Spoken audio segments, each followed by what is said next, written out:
का जो टॉपिक है हमारा, उसको लिख लीजिए स्थिर प्रज्ञ। स्थिर प्रज्ञ, प्र और ज्ञानी वाला, स्थिर प्रज्ञ।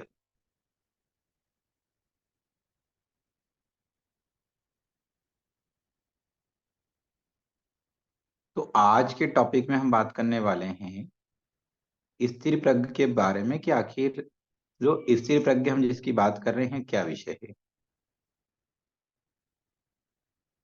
ये भी हमारे जो हमने अभी टॉपिक पढ़े हैं, जो हमारी सेकेंड यूनिट है, दूसरा सब्जेक्ट है जो उसके अंतर्गत पढ़े हैं, उसी में स्थिर प्रज्ञ का एक विषय है। स्थिर प्रज्ञ क्या होता है, पहले हम उसको समझने की कोशिश करते हैं। एक सामान्य भाषा में बोलें तो परम आनंद में लीन होने से ऐसे मनुष्य को सुख और दुख कभी विचलित नहीं करते। ऐसे मनुष्य जिनको सुख और दुख कभी विचलित नहीं करते, वो स्थिर प्रज्ञ व्यक्ति कहलाते हैं। मतलब जैसे लो होती है, लो स्थिर होती है। एक होता है ना कि जैसे अपन बात करते हैं कि दीपक है, वो दीपक की लो एक ऐसी स्थिर होती है, और एक दीपक की लो जिसमें अस्थिरता होती है। स्थिरता नहीं होती तो अस्थिर लो होती है किसी से, है ना। तो वो अस्थिर मतलब जिसका मानव का जो मस्तिष्क है, जो मन है, वो स्थिर नहीं है, अस्थिर है। लगभग तो 99% तो अस्थिर में ही है। तो क्या होता है कि जो व्यक्ति सुख और दुख से विचलित नहीं होता, लिख लीजिएगा, स्थिर प्रज्ञ क्या है, ऐसा आपसे क्वेश्चन आ सकता है। तो सुख और दुख से जो व्यक्ति विचलित नहीं होता, वो स्थिर प्रज्ञ है। सामान्य भाषा में अपन इसको समझ रहे हैं।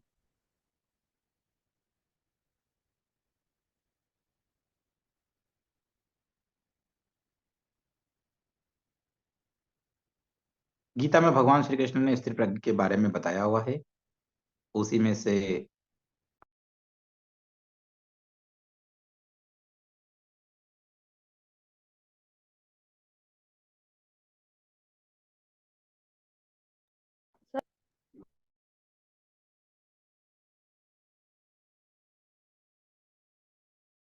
तो श्रीमद् भगवत गीता में स्थिर प्रज्ञ के बारे में बताया हुआ है। देखिए, अब आपको जब ऐसा लगता है, जैसे मान लीजिए कि किसी जगह पे आपको बहुत दुख होने वाली बात है, जो आपको बहुत दुखी करती है, तो वो वाली बात भी आपको अस्थिर नहीं कर पाए, वो वाली बात भी आपको बहुत ज्यादा विचलित नहीं कर पाए, उसको स्थिर प्रज्ञ बोलेंगे। और हम उसको विस्तार से समझेंगे।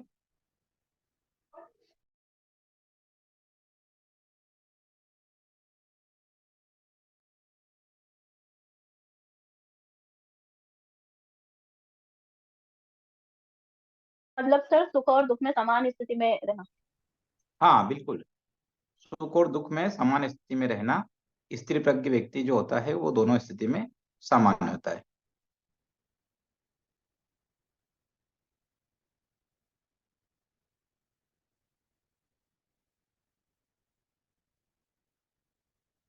तो ये आत्मा का अनुभव है। स्थिर प्रज्ञ जो है वो आत्मा का अनुभव है।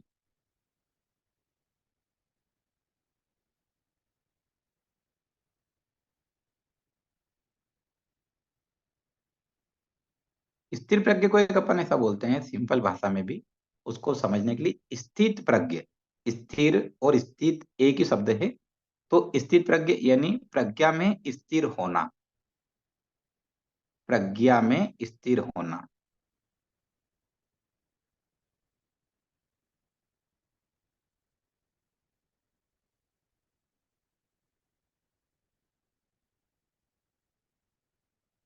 मतलब राग द्वेष किए बिना समभाव से रहना। राग द्वेष किए बिना समभाव से रहना, एकदम समान भाव।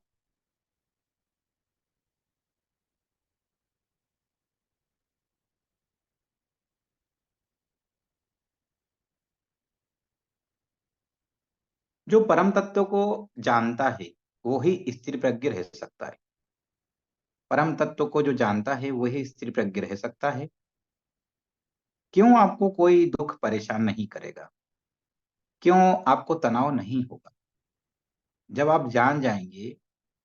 देखिए, सामान्य बात करें तो जैसे मान लीजिए कि एक व्यक्ति है, उसका पूरा जीवन है। उस पूरे जीवन में उसने जो भी किया होता है, जो भी उसका चलता रहता है जीवन, और अंत में जब उसकी मृत्यु होती है तो उसको शमशान में ले जाके जहाँ भी उसका अंतिम क्रिया हो जाती है। मेरी आवाज आ रही है शीतल जी?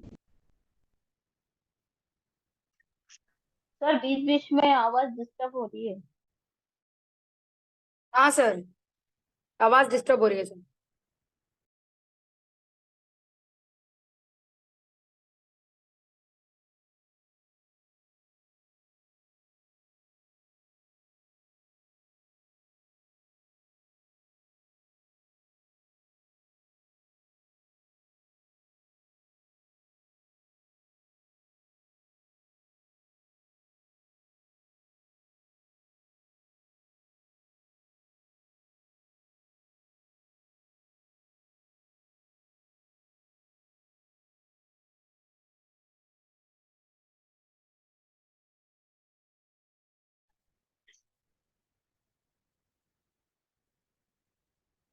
तो हम समझ रहे थे एक उदाहरण के माध्यम से कि मान लीजिए एक जीवन है, अपना पूरा जीवन जब व्यतीत हो जाता है और व्यक्ति की मृत्यु हो जाती है।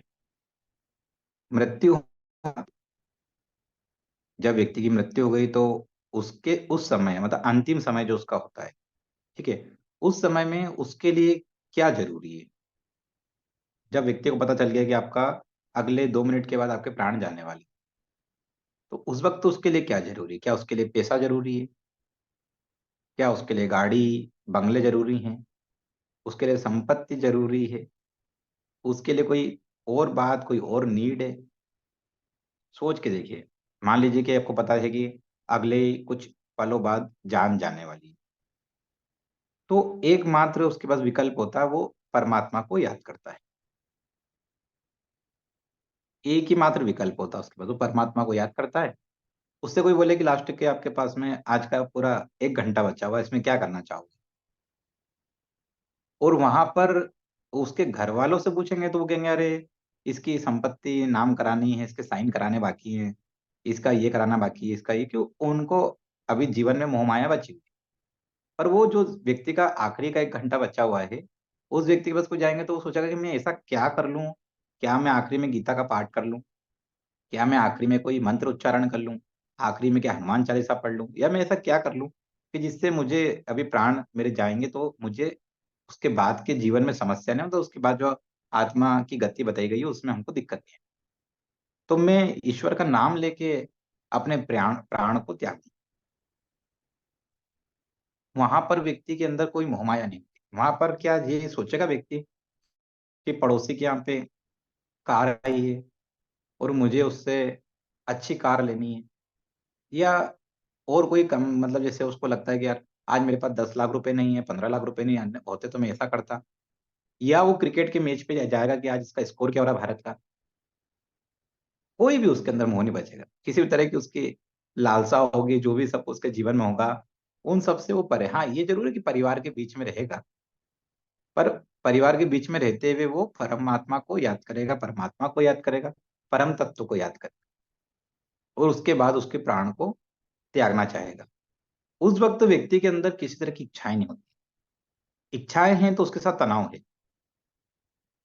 लालसाएं अंदर है तो उसके अंदर तनाव है। तो समभाव उसके अंदर आ गया, लेकिन समभाव हम हमारे जीवन में भी ला सकते हैं।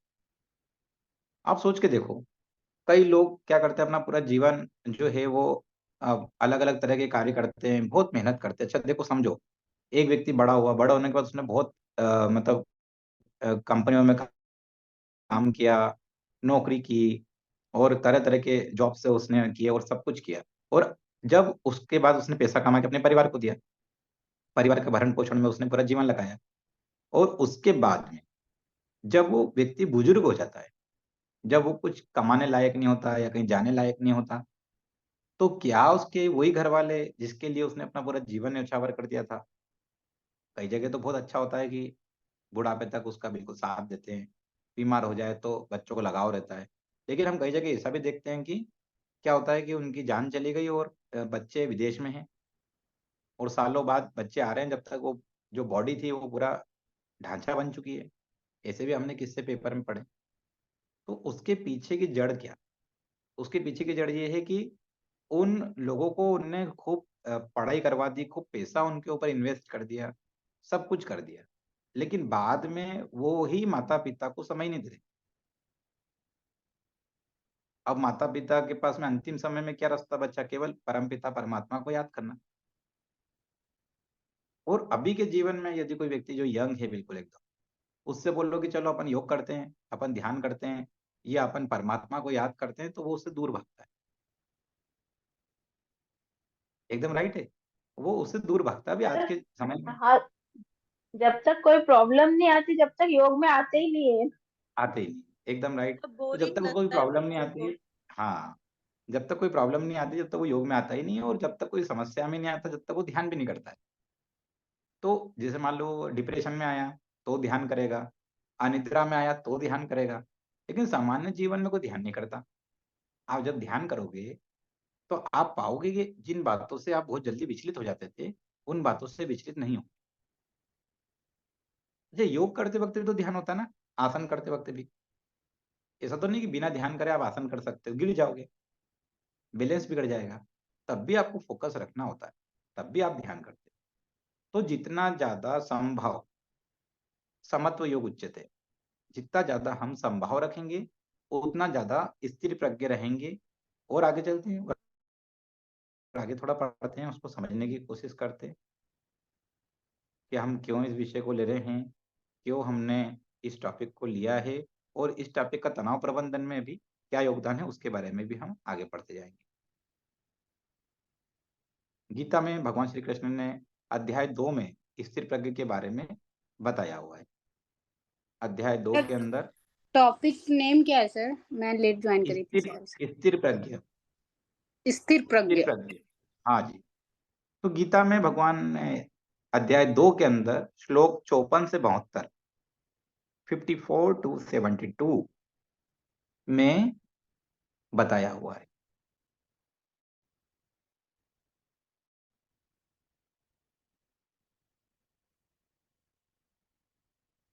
जैसे अर्जुन उवाच, मतलब अर्जुन ने बोला पहले श्लोक में, पहले श्लोक में क्या बोलते हैं अर्जुन? अर्जुन ने कहा, हे केशव, अध्यात्म में लीन स्थिर बुद्धि, अभी लिखना है नहीं, सुन लो है ना, फिर आप लिख लेना उसको। तो अर्जुन ने कहा, हे केशव, अध्यात्म में लीन स्थिर बुद्धि वाले मनुष्य का क्या लक्षण? ठीक है, पूरी बात को समझना। अध्यात्म में लीन स्थिर बुद्धि वाले मनुष्य का क्या लक्षण? यह स्थिर बुद्धि मनुष्य कैसे बोलता है, किस तरह बैठता है, और किस प्रकार चलता है? देखो, आपके मन में भी तो ये प्रश्न है ना, गीता में भी उन्होंने यही प्रश्न पूछा है।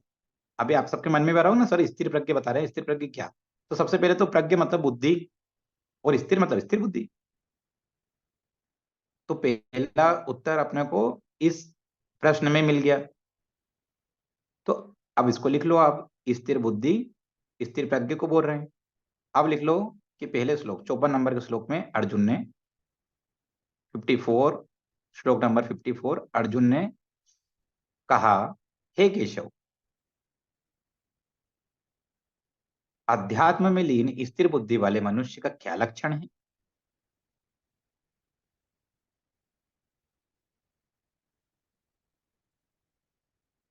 वह स्थिर बुद्धि मनुष्य कैसे बोलता है, किस तरह बैठता है, और किस प्रकार चलता है? जैसे मैंने आपसे बोला सर छूट कि, गया। जी बता दो, सर रिपीट छूट करता हूँ। गया। अर्जुन का, हे केशव, अध्यात्म में लीन स्थिर बुद्धि वाले मनुष्य का क्या लक्षण है? वह स्थिर बुद्धि मनुष्य कैसे बोलता है, किस तरह बैठता है, और किस प्रकार चलता है? मतलब कैसे बैठता है, कैसे बोलता है, कैसे चलता है। सिंपल। उन्होंने क्या बोला कि उसके लक्षण क्या है। जैसे मैंने आपसे बोला कि एक डायनासोर था, तो आपने अगर डायनासोर का फोटो देखा तो आपके मन में तुरंत उसकी छवि आ जाएगी। लेकिन आप मेरे से पूछोगे ना कि हाँ डायनासोर कैसे दिखता था, आप बोलोगे ना कैसे दिखता था, कैसे रहता था, कैसे चलता था, किस तरह बैठता था, ये आपके मन में जिज्ञासा आएगी। तो जैसे उन्हें स्थिर प्रज्ञ व्यक्ति की उनसे बात करी, तो उनके मन में जिज्ञासा आई कि आखिर स्थिर बुद्धि वाला जो मनुष्य होता है कैसे बोलता है, कैसे बैठता है, किस प्रकार चलता है, उसके लक्षण क्या है। पहले श्लोक में ये बात बोली। देखिए इसके अंदर कई क्वेश्चन बन रहे हैं ना, कि अध्याय 2 का 54वें नंबर का श्लोक है।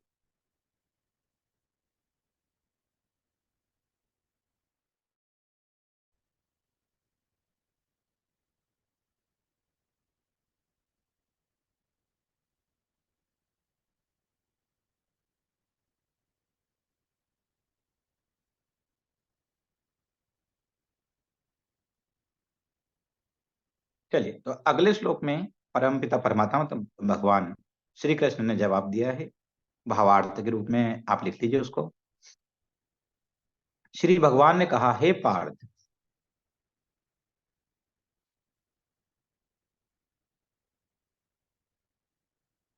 जब मनुष्य मनोरथ से उत्पन्न होने वाली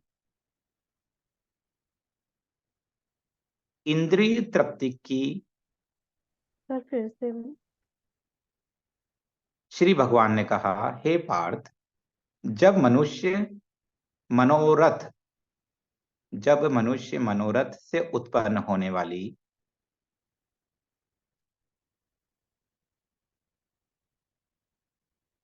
इंद्रिय तृप्ति की सभी प्रकार की कामनाओं,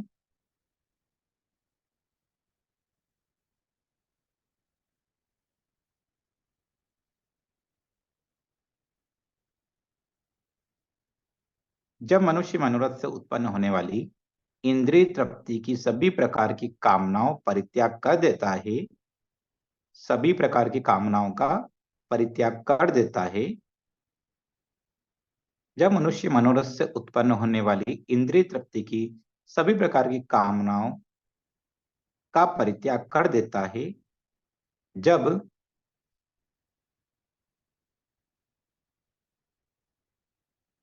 जब विशुद्ध हुआ उसका मन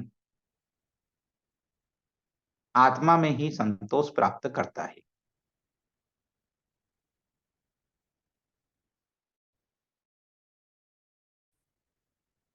जब विशुद्ध हुआ उसका मन आत्मा में ही संतोष प्राप्त करता है,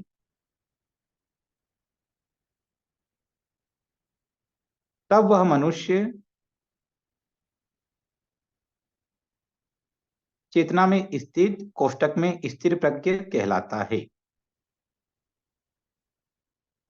विशुद्ध हुआ उसका मन आत्मा में ही संतोष प्राप्त करता है, तब वह मनुष्य विशुद्ध चेतना में स्थित कोष्टक में स्थिर प्रज्ञ कहा जाता है या कहलाता है।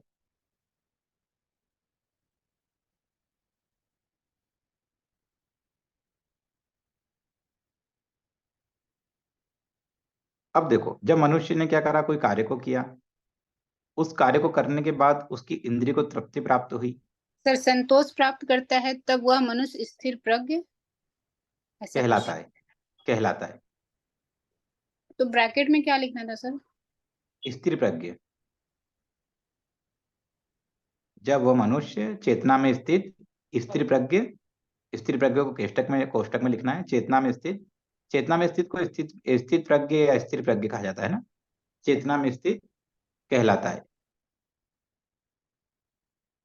तो देखो, जैसे आपने देखा कि एक व्यक्ति ने खूब मनोरथ से कोई कार्य को किया, मान लो कि जैसे अपन देखते हैं कि एक व्यक्ति ने कोई अच्छा कार्य किया, उसके लिए उसको बहुत पैसा मिला, तो पैसे को उसकी आंखों ने देखा, इंद्रियों ने देखा, इंद्रियों को सभी तरह की कामनाएं हुई, है ना, कि इन पैसों से ये करना है, इन पैसों से ऐसा करना है।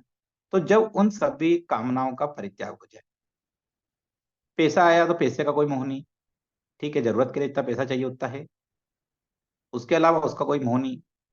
अगर कोई आपके सामने मिठाई लाता है, इंद्रियों की तृप्ति के लिए आप मिठाई खा सकते हैं कि आपके जीवन जो है उस तृप्ति हो जाए, संतुष्टि हो जाए, पर आप क्या कर, उस कामनाओं का परित्याग कर कि नहीं। जैसे आपने कई जैन मुनियों को देखा होगा, कई साधु संतों को देखा होगा, ऋषियों को देखा होगा, उन्हें कई तरह के अपने जो कामनाएं होती सांसारिक जीवन की, उनका परित्याग कर देते।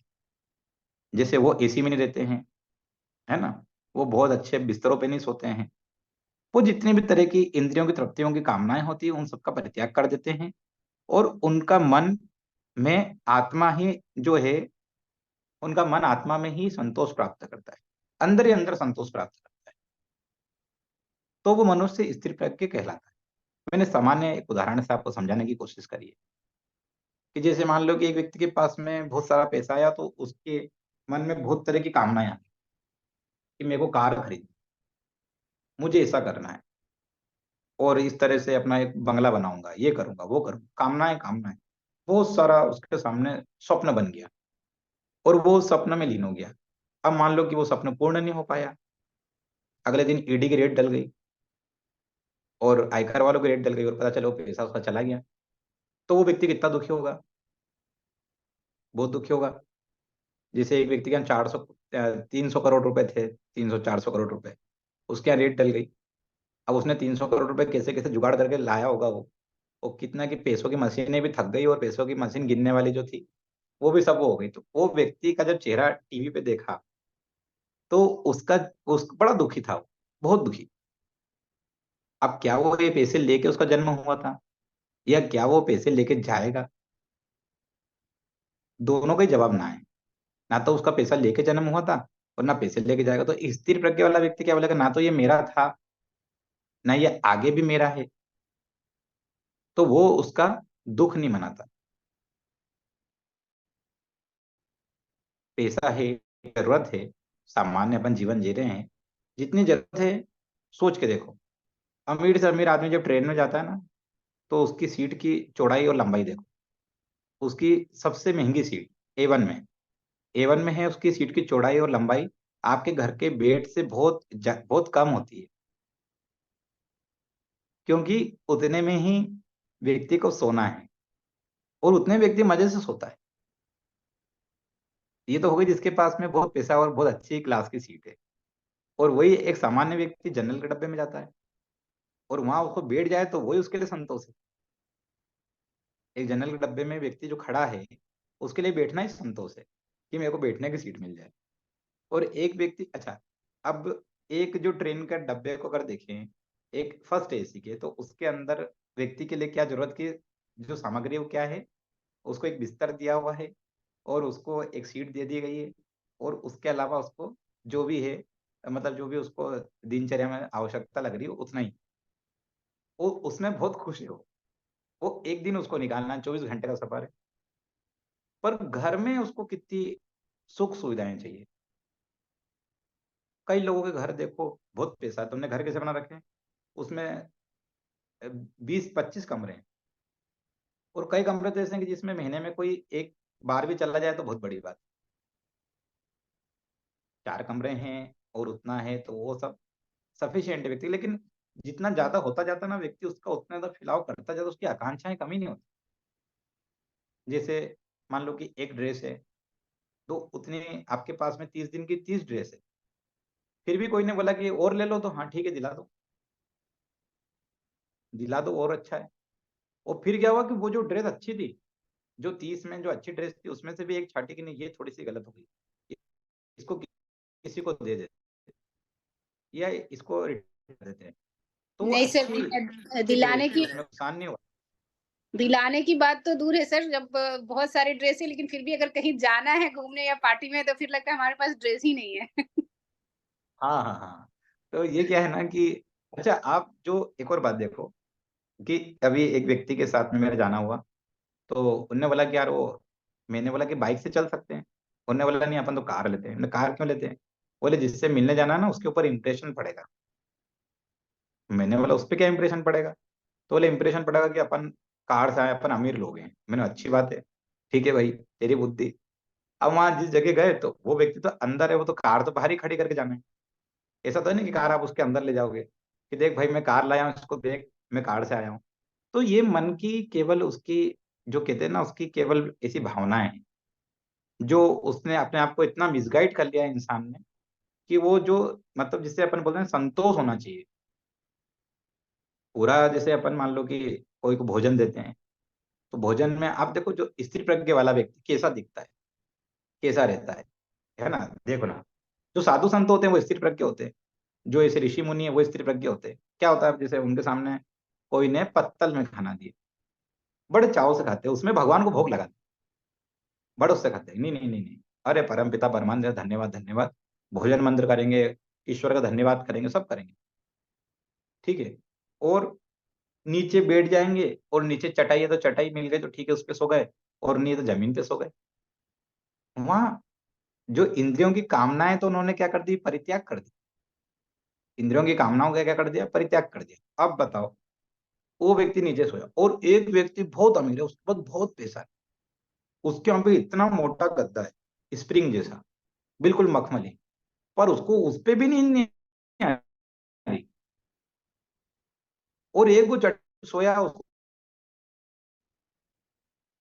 एक जनरल बेड में बहुत है, और एक व्यक्ति को बिल्कुल सीट नहीं मिल रही, तो वो बेचारा जमीन पे कुछ बिछा के और सो गया, और वो अच्छा सोया मजे से। अब अभी उज्जैन स्टेशन पे भी जाके देखो तो आपको वहां पे बहुत सारे लोग सोए मिलेंगे, क्योंकि धार्मिक नगरी है और रात में उनको जाना है भस्म आरती करने, तो होटल होटल नहीं लेते। वो आए और वो बस वहीं स्टेशन पे उन्होंने अपना जो भी बिछाया वहीं, और ट्रेन की इतनी तेज आवाज है, इतने हॉर्न बज रहे हैं, कोई उनको लात मार के निकल रहा है, कोई उसके ऊपर से जा रहा है, मस्त सोए, कोई दिक्कत नहीं। और एक व्यक्ति वो बहुत ही आलीशान घर में है, बहुत मोटा उसका गद्दा है, सब सुख सुविधा, एसी लगा, अच्छा टेम्परेचर, सब कुछ, पर वो इधर करवट बदल रहा, उधर करवट बदल रहा, उसको नींद नहीं आ रही। तो कौन, जीवन तो दोनों के हैं।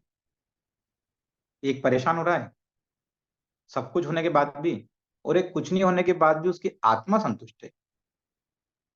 और आत्मा की आपकी संतुष्टि कोई छीन नहीं सकता, आपके अंदर के संतोष को कोई छीन नहीं सकता। आपका जैसे कोई व्यक्ति ने आके आपसे बोला, सुनीता जी पड़ोस में रहती हैं आंटी, उन्होंने आके आपसे बोला कि मेरे को तो है ना, मेरे को अभी मेरे जो पति हैं उनने मेरे को ये देखो सोने का हार दिया, और आपने उसको बोला नहीं क्या रखा है सोने का, आप क्या लेके जाओगे क्या अपने साथ, ये सब तो यहीं रह जाएगा, जाना है तो वो तो परम पिता परमात्मा का ध्यान करो, उससे बड़ी खुशी कुछ नहीं है। तो वो आपके हाथ जोड़ के निकल जाएगी, अगली बार आपसे कुछ ऐसी बात नहीं करेगी। बोले सुनीता जी ने तो बड़ा खतरनाक जवाब दिया। तो देखो, और रियल में भी तो ये होना है। और एक एक ही उनने आपको दिखाया आके, और आपने बोला अरे यार इसके पास तो ऐसा, मेरे पास तो इससे ज्यादा होना चाहिए, और रात में आके आपने लड़ाई शुरू कर दी घर में आके कि मेरे को भी दिलाओ।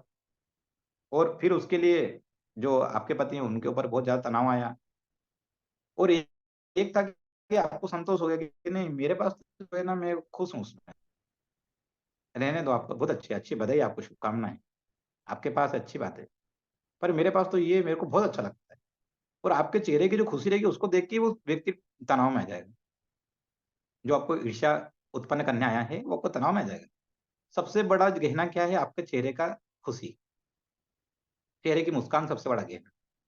अगर आप 100 तरह की बीमारियों में ग्रसित हैं, दुनिया सोच रही है आप परेशान हैं, ये है, और आप केवल किसी ऐसे व्यक्ति को, जो आपका व्यक्ति आपसे ईर्ष्या रखता है, उसको देख के मुस्कुरा दिए, तो वो आपकी 100 उसको गलत बात बोलने के बराबर है। उसको इतना तनाव हो जाएगा कि जिसका कोई हिसाब नहीं। तो उसको क्या है ना, ऐसा अपने अंदर जिस व्यक्ति को संतोष है ना, वो सब तरह की परिस्थितियों में खुश रहता है। ये आपके लिए बहुत काम की बात है, स्थिर प्रज्ञ, मतलब आपके पास कोई व्यक्ति तनाव में आया, बहुत तनाव में है, तो उसको आपको गीता का ये ज्ञान बताना पड़ेगा कि देखो ये, वो बोलेगा कि अच्छा मेरे को तनाव है, क्या कारण है तनाव का, कारण बताओ। तो उनने बोला कि यार मेरे को है ना, मेरे पास पैसा नहीं है, ये तनाव है, मेरे पास पैसा नहीं है, ये तनाव है। तो बोले ठीक है अच्छी बात है, तो तुम्हारे पास घर है क्या, तो बोले हाँ घर तो है। खाना खा के आए हो, हाँ खाना खा के आए हैं। कपड़े भी पहन के आए, बोले हाँ। गाड़ी भी है, बोले हाँ।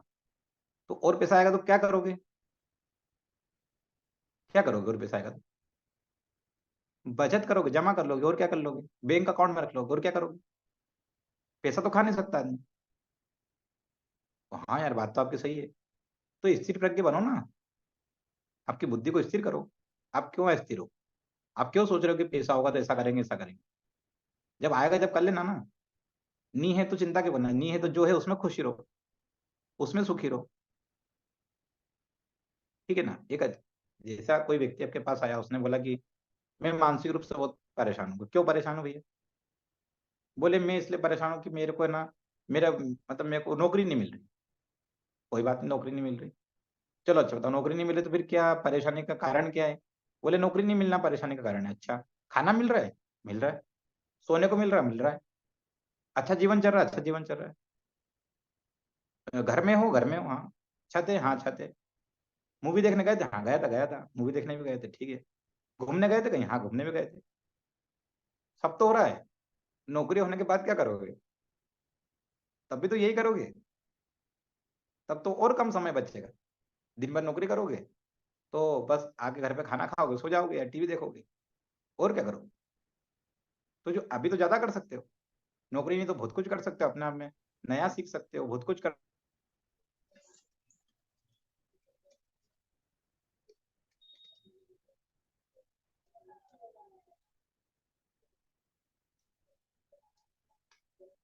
तो आपकी नौकरी नहीं, तो बोले भी स्किल को डेवलप कर सकते हैं, फिर भी बहुत कुछ कर सकते हैं। जो आपके रुचि के काम है उसको कर सकते हैं। बोले हाँ, रुचि का। अच्छा, जिस दिन आपके भाग्य में नौकरी का लिखा होगा उस दिन आपको नौकरी मिल जाएगी। जिस दिन भाग्य में नौकरी का लिखा होगा उस दिन क्या हो जाएगा? नौकरी अपने आप मिल जाएगी। तो इस तरह से हम उसको क्या कर सकते हैं? मोटिवेट कर सकते हैं, और अपने आप को भी कर सकते हैं। देखो, आप सोच के देखो, जो जीवन आपके पास है, क्या वो जीवन के लिए दूसरे लोगों की उम्मीदें नहीं है? क्या लोग वैसा जीवन जीना नहीं चाहते जैसा आपके पास है? एक व्यक्ति है, वो व्यक्ति अभी मतलब आप उसको देखोगे तो जैसे अपना थोड़ा सा टेंट टाइप घर बना के उसमें रह रहा है, सड़क किनारे। क्या करता है? सुबह से उठता है, मंडी में हमाली करने जा रहा है, कुछ भी छोटा काम कर रहा है ना? कोई दिहाड़ी मजदूरी कर रहा है, या नहीं तो कहीं कुछ सामान बेचने का काम कर रहा है, गली गली जा रहा है।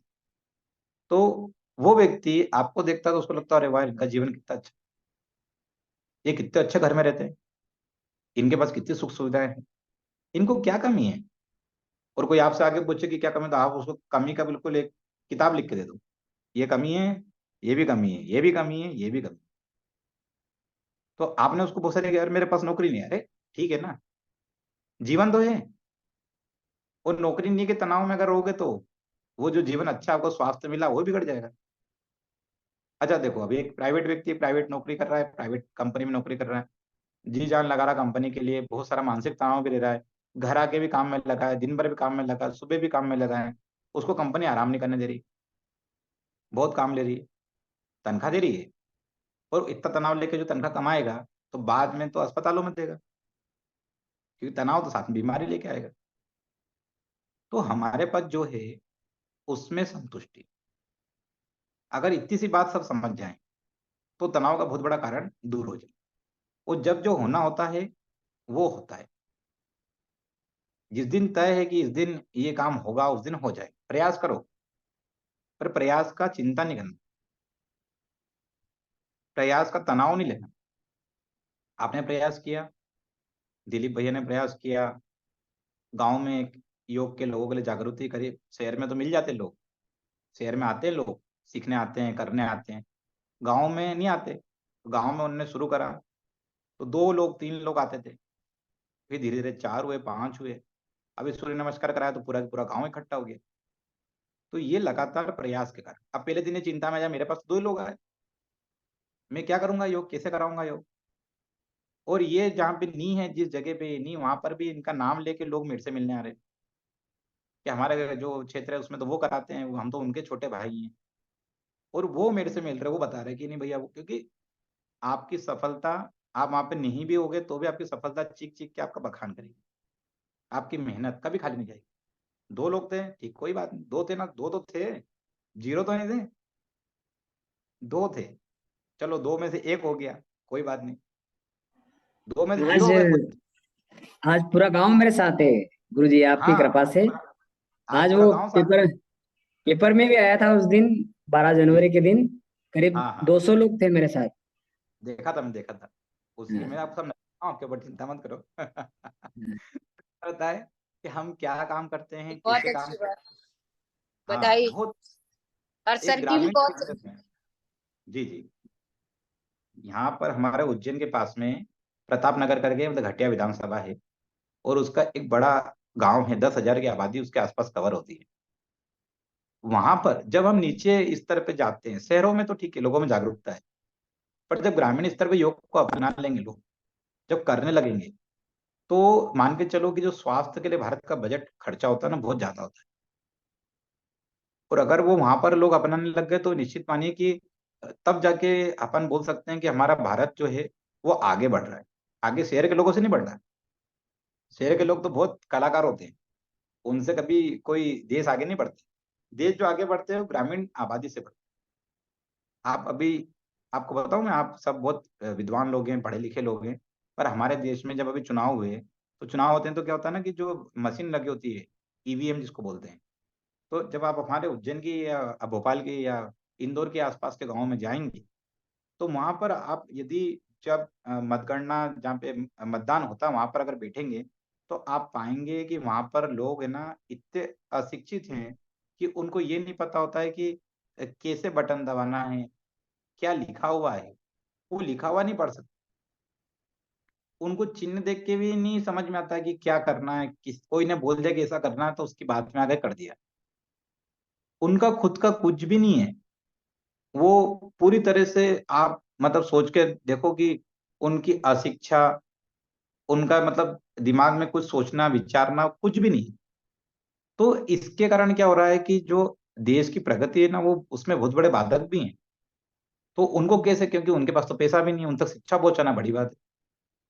तो ये जो मतलब गीता है, जो अपने धर्म ग्रंथ हैं, या जो अपने भारतीय जो अपने पारंपरिक पद्धतियां हैं, जैसे योग है, तो जैसे जो व्यक्ति के पास कुछ पैसा नहीं है तो वो भी अपना इलाज कर सकता है। प्राणायाम तो कोई व्यक्ति घर पे भी कर सकता है। प्राणायाम तो कोई व्यक्ति एक बार सीख के कर सकता है उसको हमेशा के लिए।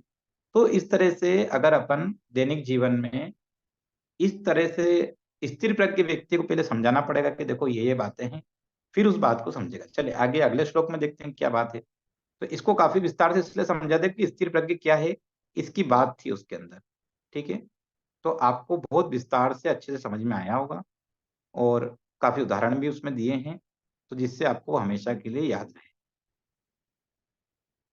उसके बाद क्या हुआ फिर, भगवान ने बता दिया कि विशुद्ध चेतना वाला जो व्यक्ति है उसको स्थिर प्रज्ञ कहा गया है।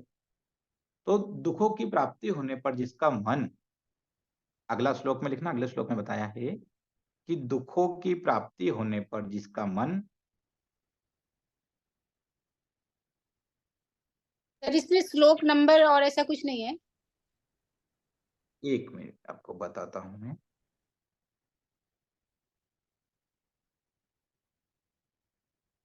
श्लोक नंबर के साथ ही अपन बात कर रहे हैं। 56 हाँ, 56 नंबर श्लोक है वो। ये वाला जो अभी वाला है। एक मिनट, मैं सर ये सामने से 57 रहेगा ना? एक मिनट नहीं, बता रहा हूँ। अध्याय तो सेम रहेगा सर, 2 ना? अध्याय अध्याय सेम है। ये 56वें नंबर का श्लोक है। 56 है। 56, 56 56, 56। अब तक 56। अब तक 56, वेरी गुड, याद रह जाएगा आपको।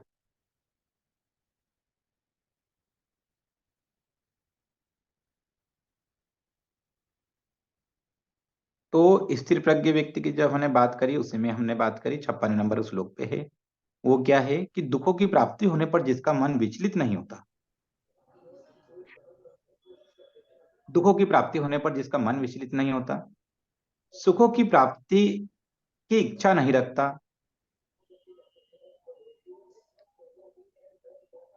दुखों की प्राप्ति होने पर जिसका मन विचलित नहीं होता, सुखों की प्राप्ति की इच्छा नहीं रखता, भय तथा क्रोध से जो मुक्त है, ऐसा स्थिर मन वाला व्यक्ति स्थिर प्रज्ञ कहलाता है। देखो, मैंने समझा दिया, इसके आपको समझ में आ गया, सिंपल हिंदी में ही है कि दुखों की प्राप्ति होने पर जिसका मन विचलित नहीं होता, सीधी सी बात है, अभी आपको काफी उदाहरण दिए। सुखों की प्राप्ति की इच्छा नहीं रखता, जो सुखों की प्राप्ति की इच्छा भी नहीं रखता। तो भय ऑन है उसमें ऑडियो, उसको देख लो। जो भय तथा क्रोध से मुक्त है, ऐसा स्थिर मन वाला जो व्यक्ति है वो स्थिर प्रज्ञ व्यक्ति है। 56वें नंबर के श्लोक में इस बात का जिक्र है।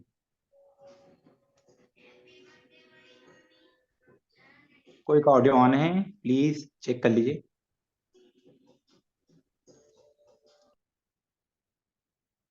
अगला श्लोक है 57वें नंबर का। पहले वाला जो मैंने पूरे उदाहरण दे देते वो इसलिए दे देते कि आपको सब आसानी से समझ में आ जाएगी। 57वें नंबर के श्लोक में है कि इस क्रोध संसार से, में जो मनुष्य भय तथा क्रोध से जो मुक्त होता है वह स्थिर प्रज्ञ। भय तथा क्रोध से जो मुक्त होता है वो स्थिर प्रज्ञ व्यक्ति है। ठीक है, चलिए आगे चलें। अब श्लोक नंबर 57। इस संसार में जो मनुष्य ना तो शुभ की प्राप्ति में हर्षित होता है,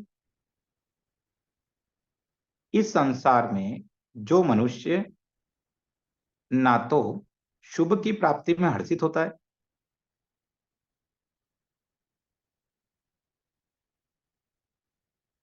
इस संसार में जो मनुष्य ना तो शुभ की प्राप्ति में हर्षित होता है और न अशुभ के प्राप्त होने पर द्वेष करता है,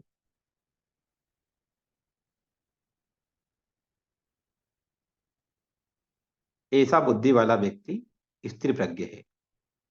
इस संसार में जो मनुष्य ना तो शुभ की प्राप्ति पर हर्षित होता है और न अशुभ प्राप्त होने पर द्वेष करता है, ऐसे बुद्धि वाला जो व्यक्ति है वो स्थिर प्रज्ञ व्यक्ति है।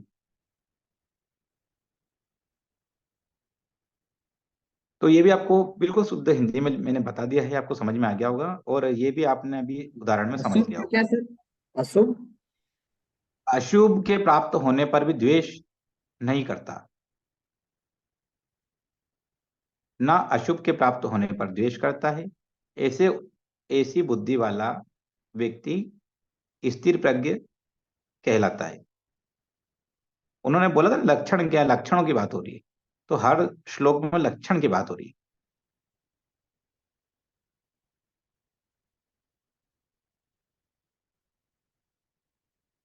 फिर उन्होंने बोला था कि किस तरह का दिखता है, ये भी तो प्रश्न था, किस तरह का दिखता है ना। तो उसके बारे में भी भगवान श्री कृष्ण ने आगे कहा है।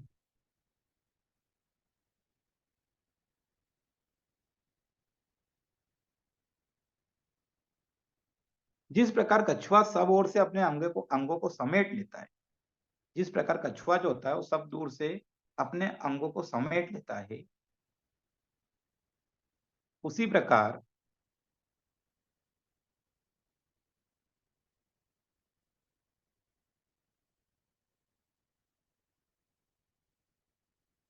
जब मनुष्य इंद्रियों को सब प्रकार से खींच लेता है,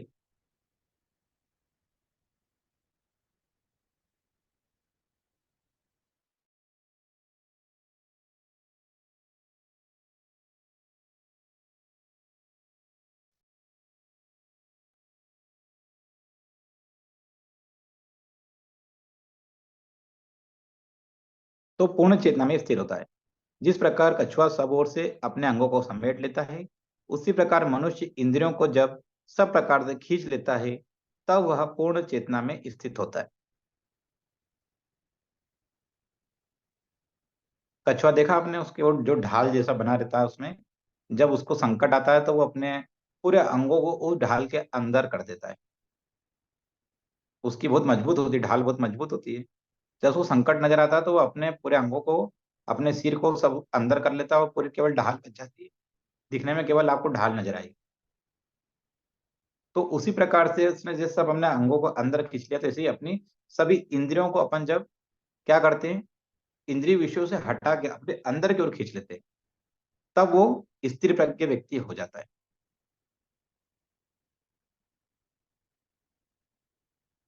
तो आप पहले ये सोचो कि हमको स्थिर प्रज्ञ बनना है। स्थिर प्रज्ञ बनना है मतलब देखो, अब आगे का अपन कल पढ़ लेंगे, अभी इसको समझ लो थोड़ा सा, कि जब कोई व्यक्ति स्थिर प्रज्ञ है, समझने की कोशिश करना, तो वो व्यक्ति दुख और सुख दोनों में एक समान है। दुख होने पे भी द्वेष नहीं आ रहा है, सुख होने पे बहुत ज्यादा हर्षित नहीं हो रहा है। खुशी होगी, पर ऐसा जैसे मान लो कि कोई ने आपको आके बोला, आपका कोई काम पेंडिंग था, बहुत दिनों से आप उसकी इच्छा कर रहे थे, कोई ने आपको आके बोला कि आपका ये कार्य पूर्ण हो गया, ठीक है धन्यवाद आपका, मन में खुशी है, अच्छी बात है, थोड़ी खुशी होना भी चाहिए, लेकिन बहुत ज्यादा हर्षित नहीं हुए।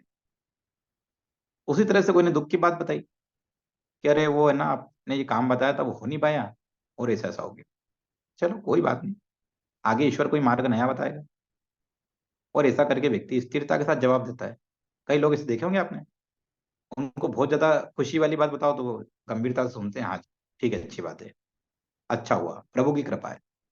और उनको बहुत ज्यादा दुखी वाली बात बताओ, ठीक है ईश्वर कुछ और अच्छा करना चाहता हो, कुछ और अच्छा देना चाहते होंगे, तो हो सकता है इस कारण इस काम को नहीं किया। आने वाले समय में अच्छा कार्य मिलेगा। तो ये हमारे जीवन का सार है। और स्थिर प्रज्ञ एक योगी को होना चाहिए। अब ये आपका ध्यान से कैसे कनेक्ट करता है कि जब आप ध्यान में बैठते हैं और आपकी इंद्रियां नियंत्रण में होती है तो आपका ध्यान अच्छे से लगता है। आप योगी कब कहलाएंगे? केवल आसन करने से योगी नहीं कहलाएंगे। ऐसा होता तो जो एथलीट हमारे जीतते हैं, मेडल लेके आते हैं, उनसे बड़ा योगी कोई नहीं होता। पर वो केवल योग एथलीट कहलाते, योगी नहीं कहलाते। सर आसन और प्राणायाम अलग अलग है ना, और योग आसन और प्राणायाम बिल्कुल अलग अलग है, योग और बिल्कुल अलग है। तो जैसे हम लोग सर सूर्य नमस्कार या फिर त्रिकोणासन मतलब ऐसे जो करते हैं बहुत दैट। बढ़िया। सोच रहा था कि ये सवाल कोई करे, अच्छी बात है। देखो इसको समझाता हूँ। जैसे जब हम रेकी करने बैठे थे, जी जितने लोग क्या सुन रहे हैं, रिकॉर्डिंग में भी सुनेंगे, रेकी को बहुत ज्यादा लोगों ने ज्वाइन किया था। और रेकी करने जब हम बैठे थे तो आपको याद होगा तब जैसे जब अपन फेस पे चल रहे थे तो हाथ दुखने लग गए कहीं। बाद में मैसेज आए, सर ना हाथ दुख रहे, है ना। अब हाथ दुखना और रेकी का क्या संबंध भैया? तो ध्यान का क्या संबंध? देखो शरीर मजबूत होगा योग से, आसन करने से, है ना। आसन करोगे तो हाथ मजबूत होंगे। ऐसे भी रोक सकते हो घंटे भर, ऐसे भी रोक सकते हो घंटे भर, क्योंकि बैठ भी सकते हो, रीढ़ की हड्डी सीधी रख के। शरीर स्वस्थ है। वो स्वस्थ कहाँ से होगा? तो पहला चरण योग से। जब वो योग से, फिर आप ऐसे भी बहुत देर रख सकते हो, कोई दिक्कत नहीं आएगी। और नहीं है आपका शरीर, आप योग को नहीं करते हो, आसन को नहीं करते, कोई बात नहीं। फिर आप जब ध्यान करने जाओ तो सिंपल बैठ के करने वाले ध्यान तो कर लोगे, पर जब जिसमें जैसे रेकी है कुछ ऐसा करने जाओगे तो फिर आपको क्या लगेगा, अरे बाप रे, अपने तो पूरा हाथ दुखने लग गया। कल का उदाहरण समझो, पतंग उड़ाई होगी, कई लोगों ने उड़ाई, मैंने भी उड़ाई। तो अब जब उड़ाई तो बाकी जिन लोगों ने उड़ाई थी उनके अगले दिन हाथ दुख रहे थे, उनके शोल्डर दुख रहे थे, पेन कर रहा था। पर मेरे तो नहीं कर रहा था, क्योंकि हम तो रोज करते हैं आसन। तो हम जब आसन रोज करते हैं तो हमने अलग से कोई शारीरिक एक्टिविटी क्या करी? कुछ भी नहीं करी, हमारे तो रोज की बात है। तो जब वो जो व्यक्ति कभी कभी करता फिर उसका पेन होता है। तो इसी तरह से आसन आपको इतनी मजबूती देंगे। प्राणायाम देखो, अब मान लो आप ध्यान में बैठे, छींके आ रही है, आपको खांसी आ रही है, तो क्या ध्यान होगा? नहीं हो पाएगा, अच्छे से ध्यान नहीं हो पाएगा। तो प्राणायाम आपको अंदर से स्वस्थ करेगा। हम अंदर से एनर्जेटिक नहीं हो, मन ही नहीं लग रहा, नींद नींद से आ रही है, तो क्या प्राणायाम होगा? तो वो काम कौन करेगा?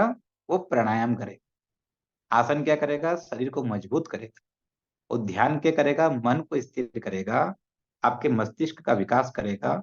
और जितने भी तरह की जो जिनको बोलते हैं ना द्वेषता आती है, जो दूसरे तरह के भाव आते हैं, मानव जीवन के जो उथल पुथल होती है, उन सब से बचाने का काम, मन को शांत रखने का काम, जीवन को सार्थक रखने का काम, स्वस्थ रखने का काम, ये ध्यान के माध्यम से, योग के माध्यम से शरीर मजबूत होगा, आसन के माध्यम से, तो आसन प्राणायाम के। और योग एक है, आसन एंड योग। नहीं नहीं नहीं नहीं नहीं, योगासना उसको क्या बोल रहे हैं? योगासन।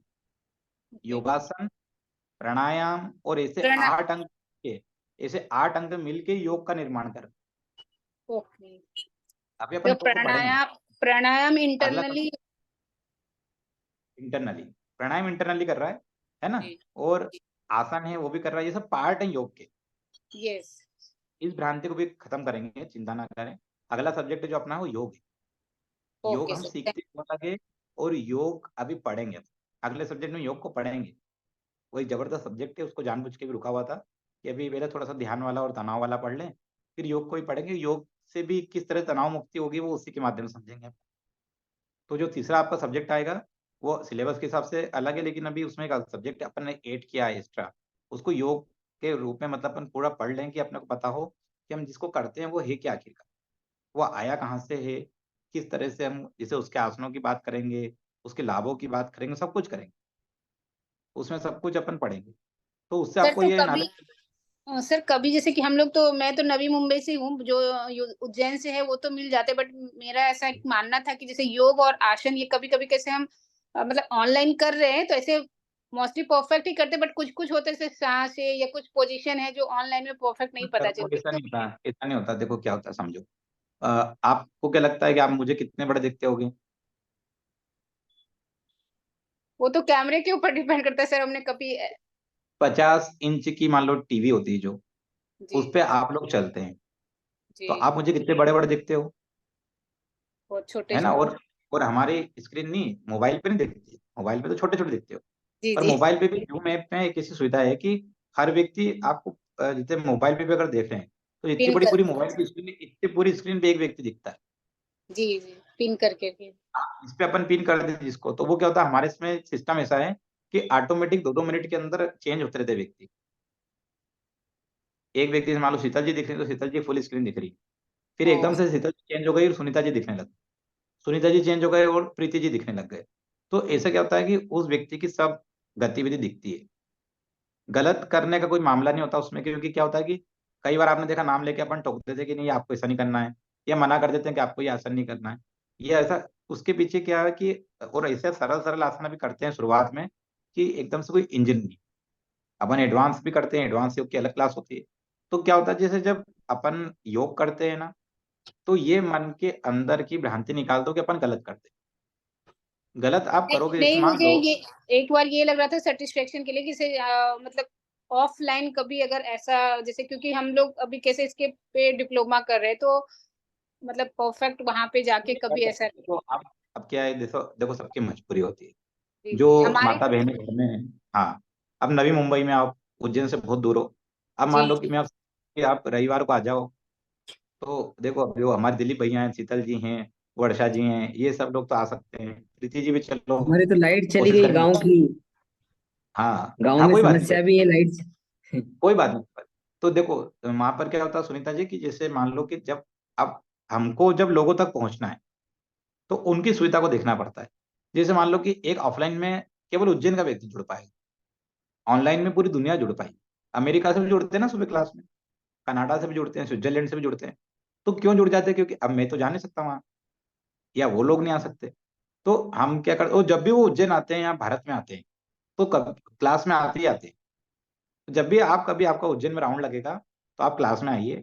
और क्या होता है कि देखो, आप ये मत सोचो कि हम जैसे वो सोचते, जब जैसे अपन ने मान लो बोला कि राइट हैंड ऊपर करो, और मान लो कि आपने लेफ्ट कर दी, तो आप तुरंत सुनोगे मेरी आवाज कि आपका हाथ आपने गलत उठा दिया।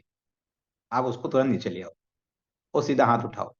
तो ऐसा मत सोचो कि अपन कुछ गलत कर रहे हैं, आप बिल्कुल सही कर रहे हैं। हाँ, जहाँ गलत करेंगे तो आपको तुरंत नाम लेके बोल दिया जाएगा, बिना देर करे। तो श्वास की चिंता भी मत करो। देखो श्वास क्या होती है, आप भुजंग आसन में जाओगे, अपने आप आपकी श्वास ऐसा ऊपर की तरफ आएगी ही आएगी, छोड़ के नहीं रह सकते। छोड़ोगे तो जब नीचे आने के टाइम पे छोड़ोगे। तो श्वास अपने आप, आसन ऐसे बने हुए हैं कि वह अपने आप अपनी श्वास सेट कर जाती है। जब आप सूर्य नमस्कार करोगे, तो अपने आप आपको श्वास लेनी ही पड़ेगी, बहुत देर तो बिना श्वास रोके कर नहीं सकते ना। तो वो सब बिल्कुल एकदम राइट अपने आप होता है। और जैसे जैसे प्राणायाम करते हो, तो आपकी क्षमताएं बढ़ती हैं श्वास को रोकने की, श्वास को छोड़ने की, श्वास को लेने की। तो श्वास प्रश्वास की आपकी जो क्रिया है उसमें सुधार होता है। तो ये धीरे धीरे धीरे धीरे आप उसमें ना बहुत बदलाव महसूस करेंगे। अभी भी आप करते हो ना रोज, तो आप पिछले जब नहीं करते थे उस टाइम से बहुत बदलाव महसूस कर। ठीक है, चलिए सभी ने बहुत अच्छे से टास्क को जी अटेंड किया, फिर थैंक यू। टॉपिक आगे पढ़ेंगे। ठीक है, धन्यवाद पर जी। इसके पहले कुछ नहीं लिखवाया था ना, क्योंकि मैंने थोड़ा सा 15 मिनट्स लेट ज्वाइन आप किया था। रिकॉर्डिंग में देख लीजिएगा कितने मिनट बात ओ, करा था आपने, 8-10 सर बजे स्टार्ट किया क्लास को, 8-10 पे किया था, ज्यादा लेट ओ, नहीं किया था, बहुत पहले नहीं किया था, मतलब 8-10 पे किया था। तो आप 8:15 पे जुड़ गए थे, जब तक तो 8-10 केवल मैंने लाइन छुट्टी है, 8-10 लाइन। 3-4 ओके। लाइन छुट्टी। मैंने बस स्थिर प्रज्ञ करके अध्याय 2 से स्टार्ट किया, मैंने गीता के अध्याय 2। हाँ हाँ, वहीं से शुरू किया था, उसे ओ, शुरू किया था। 2-3 लाइन, दो 2-3 लाइन आपको नोट करवा देंगे।